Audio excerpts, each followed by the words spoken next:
உரைக்கும் மரியா. இது இயேசு கிறிஸ்துவுக்குள் பிரியமான என் சகோதர சகோதரிகளே, இந்த நிமிட நச்சதிக்கு இயேசுவின் நாமத்தில் நாங்களே அன்போடு அழைக்கிறேன். புரட்சியை உரைக்கும் மரியா. வேறு விதமாய் சொன்னால் புரட்சியை உதித்த, புரட்சியை இந்த சமுதாயத்தில் வித்திட்ட மரியா என்று சொல்லலாம். தூய ஆவில் நிரம்பி மரியா பாடல் பாடுகின்றார்கள். அந்த பாடல் முழுதுமே ஒரு இறைவாக இருக்கிறது. அந்த பாடல் முழுதுமே சமநீதியை, சமூக நீதியை வெளிப்படுத்துவதாக இருக்கிறது. அந்த பாடல் முழுவதுமே கடவுளுடைய விருப்பத்தை வெளிப்படுத்தக்கூடியதாக இருக்கிறது.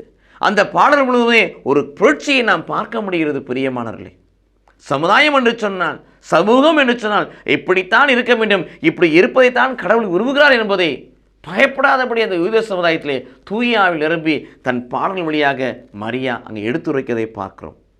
ஒன்று, இதுமுறை எல்லா தலைமுறையும் என்னை பேருடையாள் என போற்றும். சொல்ல முடியுமா? யூத சமுதாயத்தை சொல்ல முடியுமா ஒரு பெண்? இங்கே சொல்லுகிறார் மரியா, இன்னிலேந்து எல்லா சந்ததியும் என்னை பேருடையாள் என போற்றும். யாரெல்லாம் கடவுளுக்கு அஞ்சி வாழ்கிறார்களோ அவர்களுக்கு கடவுள் இரக்கம் காட்டுகிறார் என்று சொன்னார். கடவுள் தம் தோல் வலிமையை காட்டியுள்ளார் என்று இறைவாக்கு உரைத்தார். செருக்குள்ளோரை அவர் ஆண்டவர் சிதறடிக்கிறார் என்று சொன்னார். வலியோரை அரியலிருந்து வீழ்த்துகிறார் என்று சொன்னார். தாழ்நிலையில் உள்ளவரை கடவுள் உயர்த்துகிறார் என்று சொன்னார். பசித்தோரை நலன்களால் நிரப்புகிறார், செல்வரையோ வெறுங்கையாய் அனுப்பிவிடுகிறார் என்று சொன்னார். எல்லாவற்றுக்கும் மேலாக பிரியமானவர்களே, எல்லா மக்களையும், அவருக்கு பயந்த எல்லா மக்களையும், இஸ்ராயேல் மக்களையும் இதோ அவர் இரக்கத்தோடு நினைவில் கொள்ளுகிறார் என்று சொன்னார். எல்லாவற்றுகளாக இஸ்ராயேலுக்கு, கடவுளின் பிள்ளைகளுக்கு கடவுள் துணையாயிருக்கிறார். இத்தகைய புரட்சியை வித்திட்டவர் அன்னை மரியா.